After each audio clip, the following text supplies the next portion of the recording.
This is the Hidden Killers podcast with Tony Brueski. Featuring retired FBI Special Agent Jennifer Coffindaffer. Prosecutors, of course, calling the pagan cult ritual narrative that's been put out there, as expected, a bunch of baloney. Colorful, dramatic, and unprofessional. Now that this narrative has been out there for more than a week, we've all had a chance to dive into that 136-page document and really read it. I always thought it was like reading a Goosebumps book as a child. What's your take on all of these claims from the defense of Richard Allen? Well, I think the claims regarding issues that are going to be discussed at a likely Franks hearing, those I do find concerning. They were kind of buried in all of the pagan minutiae of that document. And so I think that those points got overlooked.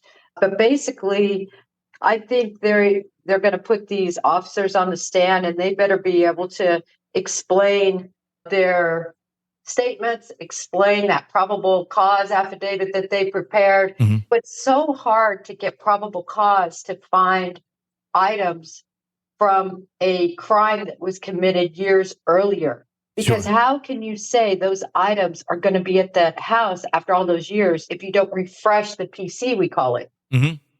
Yeah. And I think it was a big hurdle getting in there, I think. And once they got in there, obviously the item they recovered, the gun, was the smoking gun. The jacket I thought was interesting, although you can see the witnesses don't even describe the jacket as they describe it. I mean, he said, yeah, I've kept it all these years. I just found that interesting. Yeah. So I think that's going to be the problem, Tony, that is more interesting. As far as this Odinistic pagan ritual stuff. Yeah. I think it's a great distraction. There certainly is this supposed F on the tree. I'm convinced it was somebody wiping their hand with their blood down and over that made that sort of crude F. Sure. And the sticks, I think, were laid to cover the bodies. And that's why they were moved very close to where they were murdered. It's, everybody's trying to make it like it was a long distance. It was a very short distance. And I think they were drug over there and tried to be obscured under those two trees. And then those branches that they put on them, one looked, I guess, like antlers, just the way the branch fell. So, the defense, I think, has come up with a very interesting claim. I don't think it's going to hold water. I think they should have gone in another direction, which would have been the Ron Logan, and got FBI agent after FBI agent on the stand. That being said, of going down that route, since they already did now dig themselves 136 pages in with the Odinistic theory, it's really kind of hard to back away from that now if they so wanted to, if they saw that maybe that isn't working so well.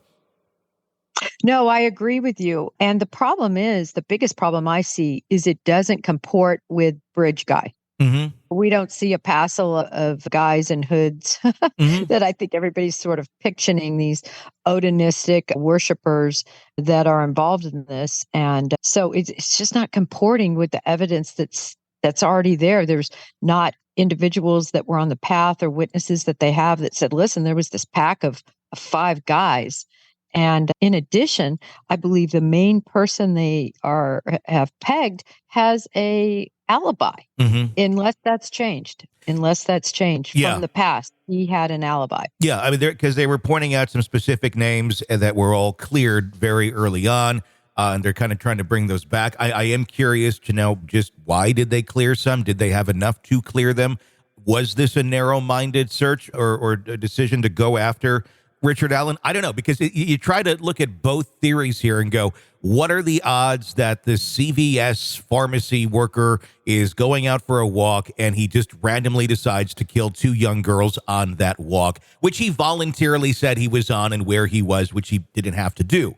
Or was it these Odinists that happened to randomly catch these 2 girls and they think in the spare of the moment, let's have a sacrifice? Neither seem very likely. You're consuming the Hidden Killers podcast. Want more? Start binging on all of our true crime podcasts right now through Apple Podcasts and get an ad-free experience when you sign up to be a True Crime Today Premium Plus member exclusively on Apple Podcasts. More of the Hidden Killers podcast dropping soon. Press subscribe now.